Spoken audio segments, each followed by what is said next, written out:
accueille volontiers des élèves qui n'ont qu'une spécialité scientifique et on les mène au bout, on en fait des ingénieurs. On accueille volontiers des élèves qui en cours de route nous rejoignent après un IUT, après un BTS, pour les meilleurs quand même, après une licence ou après une prépa qui est faite dans un autre établissement, et on se nourrit et c'est de cette diversité, ce qui fait la richesse de nos promotions, ce qui fait que nos élèves apprennent les uns des autres. Et puis, pour finir, on en a déjà un petit peu parlé, on forme des élèves à un secteur où il y a une grosse tension d'emploi, où ils pourront donc trouver du travail extrêmement facilement et être extrêmement bien payés.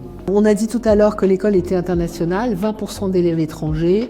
On a des élèves étrangers qui parfois repartent dans leur pays, mais on a aussi beaucoup d'élèves français qui font tout ou partie de leur carrière à l'international. Nos ingénieurs sont extrêmement prisés à l'international. C'est bien pour ça d'ailleurs qu'on a des élèves étrangers qui viennent se former chez nous. Mais de même, on a une partie non négligeable de nos élèves qui vont donc travailler à l'international.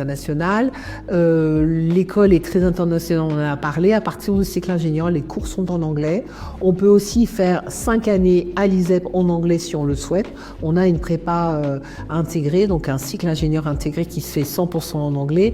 Donc on met tout en œuvre pour que nos élèves soient extrêmement employables dans n'importe quel pays.